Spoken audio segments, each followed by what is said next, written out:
Hi, everyone. It's Natalie. Welcome to the podcast today. Most of us, we're trying to do it all. We're building careers, we're raising kids, we're maintaining our relationships to the best of our ability. But sometimes we still feel like we're falling short. My guest today is Amanda Goetz. She knows that feeling very well. She's a founder, a mom of three, and now an author of Toxic Grit, How to Have It All and Actually Love What You Have. In this episode, Amanda shares what she calls character theory, a powerful way to see all the versions of yourself and then decide which one leads and when. You'll hear how to stop chasing gold stars, create real boundaries, and give yourself permission to live with intentional imbalance. Whether you're a working parent, maybe you're feeling burned out today or always, or maybe you're searching for a little more intention in your daily life, this episode will feel like a breath of fresh air and maybe even help you ditch that toxic expectation that you have of yourself. And maybe it will help you love what you have today. Don't forget to subscribe to the podcast so you won't miss an episode. A lot of great episodes coming up. And if you want even more inspiration and strategies for living your best life, head over to natalietysdal.com. Sign up for my weekly newsletter. I'm so glad you're here today. Let's get started. Amanda, so nice to meet you and have you on the show. So great to be here. I'm so excited about this. Well, I know this is a big month for you because your book is coming out. And as soon as I saw the title of the book, I'm like, I get it. I need this. I need to understand more. So Toxic Grit, correct? Yep. And tell me about it. Where did it come from? Why did you write it? And it sounds like it's been something in the making for a while. It has. It definitely has. So the subtitle is How to Have It All and Actually Love What You Have.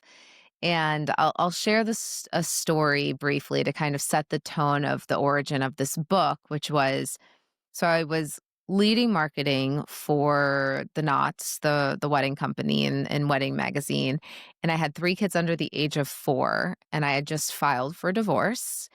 And it was a typical day in my life at that time, which was like, get up, get ready, get 3 kids ready, take 2 to, preschools, and 1 stayed home with the nanny. And then I dropped them off, get to Starbucks, grab my Starbucks, like get on the subway, go downtown, all the way through the day. And I get home, get all 3 kids finally down. It's about 8:30 at night. And I was rocking my son to sleep. And I took out my phone because, with 3 kids, you get really good at like holding your phone and like holding a baby at the same While time. dinner's cooking. Yeah. Right, exactly. And I wrote the phrase, "You can have it all." And I just sat there thinking to myself, like, where is the friction coming from? Because I'm breaking. Like, what is happening here?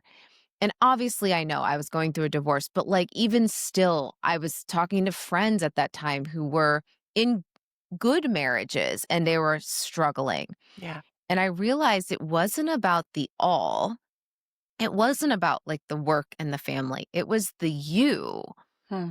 Because when I looked at my day in hindsight, I could start to see these kind of different characters I was playing throughout the day in this movie of my life.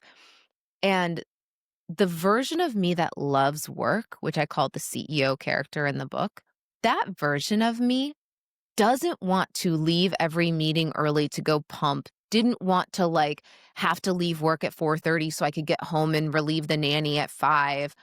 That version of me cares about ambition and goals and hitting those goals. Yeah. But then the mom version of me, the one that's sitting there rocking a baby, doesn't give a fuck about work and Slack and email and all of that. So I have these kind of competing versions of me inside of myself. Now let's layer on the version of me that just wants to go back and drink and party with my girlfriends and have a girls' night out. The version of me that wants to go on solo vacations and explore the world by myself. The version of me that actually does desire pleasure and intimacy and sex, the version of me that's independent, the version of me that wants to be in relationship. Like, we have all of these parts of ourselves that we keep trying to seek alignment for. And in that moment, I could really see and start to understand what I later coined as character theory in the book, but that I needed to separate and identify these different parts of myself and start to be more intentional about not only auditing my life to say which characters have been written off script for too long, and then intentionally writing them back in and in a way that is allowing character development to happen more regularly across these different diverse characters versus what I think happens to many of us that are juggling work and family is that, okay, all these other characters and versions of me, I'll resort to vacation. It's like they'll come out on vacation. It's like that is a huge barrier to Mm, entry for those other characters. So I wrote this book for all the people who are like, I am doing all the things and yet feel very numb and disconnected, and I can't figure out what's happening. And so it's very, very practical guide that kind of takes you through re-meeting each of these versions of yourself. Some of these for many women may have been written off of the movie for a while. yeah. Yeah. And go ahead. Well, no, I relate to it in so many ways, and it's like the moment when you were rocking your baby and thinking that. I remember having that when I looked at the GM of one of the first TV stations I worked at, and she had 3 kids, and she was running this, and I just thought, well, she can have it all. Why can't I have it all? And I hadn't had children yet. Mm, And then only to have 3 of my own and realize she probably didn't have it all, but boy, she put on a good face and made it look like she did, and that's what so many of us do. And it's the all at once thing is what character theory is really about. There are days and weeks and months, like right now being on a book tour and gearing up for this long book Yeah. tour. There are months where my CEO character is intentionally the main character. Then there are going to be months where I call it driving the speed limit. I'm going to drive the speed limit at work, and then I'm going to allow some other characters to be more in the spotlight. Like I'm going to coach my son's basketball league and going to do, be more active in my daughter's Girl Scouts troop. It's the intentional imbalance of life Mm. that we actually need to allow for and stop guilting ourselves Yeah. in creating hierarchy. And I want to say that again. Hierarchy is so important in the micro and macro of life in that in let's take like a very tactical example.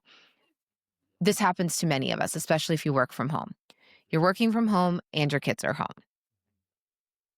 Now, I will literally designate a hierarchy. For the next 2 hours, work is the top priority, mom is the second priority for the next 2 hours. What does that look like?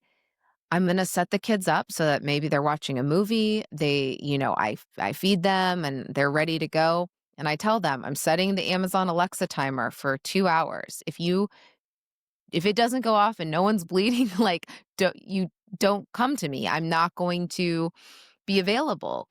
And over time, my kids have really learned to respect that boundary. Now, here's the tricky thing. When that 2 hours ends, I have to honor that I committed to transitioning back into mom mode. So it's the managing of the expectations. So it's awareness. I call it the ABCs of the multiverse of all your characters. Awareness of what character you're going to be in and what's the hierarchy there. Set the boundaries so that you can be in that character for as long as you've determined. Communicate it to everyone else when you're going to be switching out of that character. So if I tell my kids in 1 hour, I will come back out and we can play Legos or whatever. If I don't do that, then they're never going to respect Right. that I'm committing to that. Yeah. So I have to honor that. And the thing that I find in my coaching sessions that's really, really hard for women to do specifically is we have kind of 2 traps we all fall into. And I write about this in the book, the significance trap and the urgency trap. When we create hierarchy, let's say we put mom mode on the front burner and work mode is second. Okay, I'm going to play with my kids for the next hour. I'm going to set an Amazon Alexa timer and I'm going to sit down and play cards with my son. A Slack comes through or someone comments on my LinkedIn post. We are sucked back in, and it's this other version of us that is trying to take over the plot line. Now, urgency trap, when everything is urgent, nothing is. Where does that come from? Why Yeah. are we so quick to pick up our phone and want to look at that email and respond immediately? Well, it's deep down roots of, well, if I don't respond, what will they think of me? Will they Mhm. not think I care? Will I lose their love and affection and attention? Or will I lose the gold star that I'm trying to earn from them? When in reality, we're adults, there's no gold stars here. Yeah. And so setting that boundary, if you've said that this is the hierarchy, it's date night, and I am going to be on date night mode, and I've said that that's the hierarchy, and something else like people are texting or the whatever happens in life, it's like, oh, the exterminator can't come tomorrow, whatever. Insert any life thing. If you allow that to suck you in, what does that say about the prioritization of those? Are they really that important to you? So there's urgency and then significance trap. If everything is important, nothing is. I'm such a believer of the 80-20 rule. Like, Mhm. you can get 20% of the 80% of the impact from 20% of the work most of the time. Like, and this is proven over and over again. The people that get promotions at work are not the people that clean out their inbox every day. They're the people that do the best project. They push that project forward that actually solves business needs and makes more money. The best, happiest children in the world aren't necessarily the ones with moms who packed every lunch and made every dinner. It was about emotional connection. And could they actually feel that they were emotionally connected to their parent? And as someone who is now in a co parenting relationship for the past 7, 8 years, I can tell you that every child psychologist that I've worked with says it only takes one household to really affect the children as long as they have stability in one household. So that's 50% of the time. If your kid can have a good, stable emotional connection, they're going to be okay. So I just think that we tend to forget that 80-20 rule. And I've said this to so many stressed out working moms. If you only have 20% to give and you give 20%, then you gave 100%. Yeah. Yeah. So I go through this process that I call the minimally viable day, which is, okay, in an ideal day, what do you need to feel whole? Like, which versions of yourself need to come to light? For me, it's I need to move my body. I want to have at least, you know, well, let's go to the ideal scenario. I want to move my body for an hour, like have a good workout for an hour. That's the ideal scenario. Ideal scenario with my kids would be we have dinner together, we spend time together, and I tuck them in. Ideal scenario with my partner is we have 1 hour of uninterrupted time to reconnect emotionally, physically, whatever. And then ideal scenario for deep work. I'm working on for at least 2 hours without meetings and distractions of important work to me. If I can do those four things, that's an ideal day. Now, what I want to implore someone to do is think about the characters that you show up as in a day. Think about the ideal scenario. Then I want you to go all the way down to what's the minimally viable version of that that would mean that you felt pretty good about that. So that might be for me, okay, I didn't do dinner with the kids because I was working later that night and I intentionally said that was going to be the case. I have a really present tuck in, like a good 20 to 30-minute tuck in with them where I'm talking to them and I'm not distracted. That's the minimally viable version. If I can't do a 1-hour workout, then I have a minimally viable version, which is a 20-minute walk on the treadmill. I don't get sweaty. I can jump into a meeting right after. Like I can, you know, it's moving my body still. So it's this sliding scale of enoughness that when we start to look at it for each of these characters, you stop chasing gold stars Yeah. in this all or nothing approach. And we start to look at life as this true compounding interest of showing up in these for these different versions of ourselves. Yeah. Just so valuable.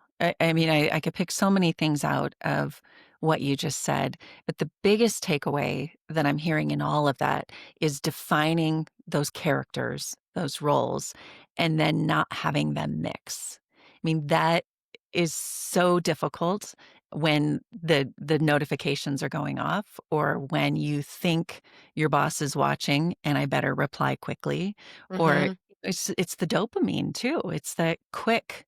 I mean, we all struggle with it. Our children especially struggle with it. In and maybe this is something good to start teaching them in their Yeah. characters from being a student to being a friend to all of those things because they mix and we don't even realize. Like I've got Mm. my watch on right now. It's been buzzing. It's bothering me, and Yeah, I I can't. very intentionally should take it off before I even do a podcast because even just the thought that it might be going off, I just did another podcast on this, that even if the phone is just there, Mhm. it's not going off, you're thinking, "But it might be going off," because Mhm. it's in the room with you while you're working or your kids are studying, whatever that case might be. Yeah. Yeah. 100%. And the thing about distractions is I use the 10-10-10 rule. Like, will this matter in 10 minutes? Will Mm, this still matter in 10 days? Will this still matter in 10 weeks? And obviously, your kid, you get the call. I was just on a call and somebody's child was sick at school and they had to take the call from school and they went off camera and they took the call from school and they're like, "Hey, I have to leave," right? That that will matter in 10 minutes, right? Your yeah, kid's sick, you need right. to go get them. Yeah. But how many times, if we use that analysis, my friend is texting me because she had another dating hilarious story. That that will still matter in 10 hours and I can get back to her. And this kind of t-shirt sizing of response time really starts to recenter yourself. And I have a couple of tools for people, especially if you work for someone that I've used throughout my career, which is how if somebody came to me as an employee and said, "Hey, I'm going to check Slack at 9 a.m., 12, and 4:30 so that I can spend my time more focused on solving these problems," I would be like, "Yes, please. I'm not paying you to respond to me fast. I'm paying you to solve the issues for the Mhm. business and to generate revenue." So we have to create these these kind of managed expectations of availability Yeah. around ourselves. And so now whenever I enter a Slack environment, like I just took on a new full-time role. And similarly, in the little Slack like response thing, I check Slack at these 3 times during the day. If you send me something at 10 a.m. and the next checkpoint is 12, you're going to wait 2 hours. Yeah, yeah, which And is funny then because Slack so many people think Slack is so that you can be immediately available, and, it shouldn't be that way, it shouldn't, and your most impactful work is undistracted work. right? So, why would I want somebody employed for me that is literally only in Slack? Because Right. that means that they're not staying focused on the work at hand. And the Yeah, same goes for every role. Like, how many of us go on vacation or we're like, "I'm going to relax tonight." And then you sit down and your phone is in your hand and you are thinking about a birthday party you have to plan, or you're planning out something else, or you're scrolling. And Rest is an interesting thing because most people associate rest with physical rest, right? Like, I need to sleep. But there's so many other kinds of rests. There's sensory rest, sensorial rest. When you're overstimulated, you need Yeah. to allow yourself sensory rest.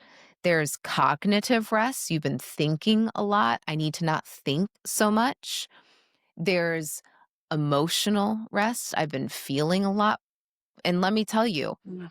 most people pick up their phone and scroll, and yet they're really needing emotional rest. And think Mm. about what you're looking at on social media. Is that giving you emotional rest? No, you're feeling a lot of feelings when you're scrolling social media. So I I talk about this all in the book because each of these characters kind of feeds into different things that we need as humans. And it's important for us to audit which kinds of basic human needs that we're lacking, but also which types of rests we're not allowing ourselves.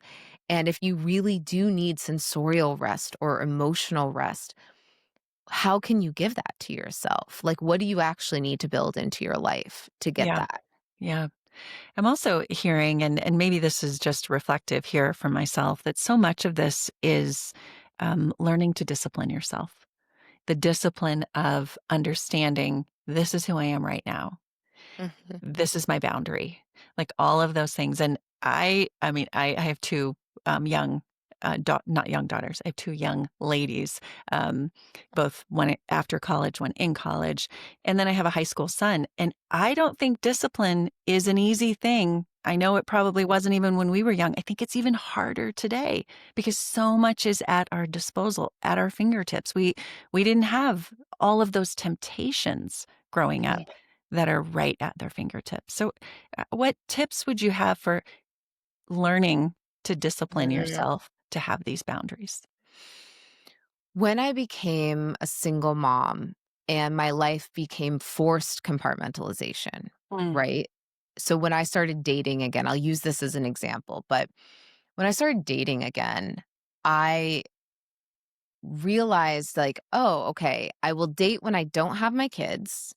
And so now I'm compartmentalized and I'm non mom Amanda and I'm getting ready for a date so then I can be this like different version of myself. I can be the sexy, flirtatious, fun, not stressed about work and not stressed about like pickup and all of that.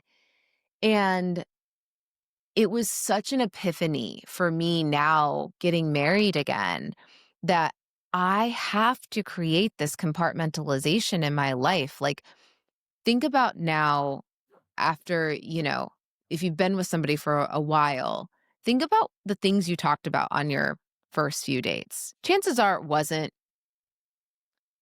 like logistics. It wasn't like, what are you doing Thursday at 2? You were talking about like dreams and who you want to become and think how you're growing and changing and evolving. And this idea that like we have forced compartmentalization when you become a single parent, I'm like, I have to continue what I just learned into getting married again. So now going back to your question about discipline, forced compartmentalization is Mm. really important. If you want to focus on yourself or achieve a big goal. I don't know if you've read Eve Rodsky's latest book, Find Your Unicorn Space, Mm. but she talks about in the book how her and her husband started to separate like you take Saturdays, I take Sundays. You're with the kids on Saturdays, with the kids on Sundays. You get a full day to go do what you need to do to make yourself feel good. For her, it was writing. She wanted to go write and research and get away and she needed to get away so she could do that. Force compartmentalization to the best of your ability, given what you have at your disposal. That might just be, hey kids, I'm setting an Amazon Alexa timer for 1 hour. I do this thing where I take a mommy bath every day. So after I've been working all day, my CEO character is a very like assertive, like intense character. The mom version of me is very silly. She loves to be silly and dance and tell fart jokes. That's my crowd right now. But like And so I need to create these separations and these transition periods. I go and I take a bath. Hmm. After I get the kids, we get home and I say, I'll be back. I'm going to go become a mommy.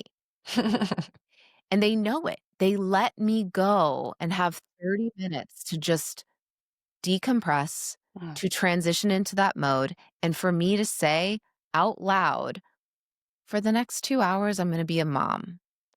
And anything that happens work-wise can wait for 2 hours. And guess what? If somebody needs to escalate something, they can text me and they know how to get a hold of me. But I Yeah. don't need to check Slack. I don't need to check my email for the next 2 hours. Yeah. So, to kind of summarize this compartmentalization, it's again awareness of the character that you're in, setting a transition, and then understanding how long you want to be in that character. And that really helps really bring in some of these less dominant characters like sex. Like for many women, creating a transition sequence for sex is so critical. So many women, myself included, cannot go from mom mode straight into being intimate. Yeah. You're touched out, you need sensory rest, sensorial rest, you need cognitive rest. So what is your transition sequence? How do you allow yourself Mm. to kind of separate from one character to the other and allow yourself to fully transition into it? Because there is a version of you, very much so. Ask any divorced woman, like going through that post divorce phase where it's like, oh, yeah, I forgot I have a sex drive. Like it's in there. You have that part of yourself that's still in there, and you have to kind of allow that character to come out and come into the spotlight. So the discipline really comes from acknowledging the compartmentalization, the boundaries, and the transitions that is needed to get into it. I've just never thought about the need for that transition time and how important it is because we do. We go directly from one thing to the other. Sometimes I find myself even just being in the car for a few extra minutes. Yeah. And it's just almost that like, I just need to breathe for a minute Yep. before I go into the house or into the store. And it's a safe place to do that. Yeah. But Yeah. that's so important. That is a transition sequence. Yeah. Some of us are like, it can be viewed as like, oh, you're just sitting in your car. It's like, no, that is a very intentional moment for you to sit there, take some breaths, maybe listen to a song that gets you in the headspace of whatever the next character you're going into, whether you're going on a date, you're going to see friends, you're going to be in mom mode, you're going to whatever. Allow yourself to say, okay, I was just in work mode. That version of me is really intense. I'm going to soften right now.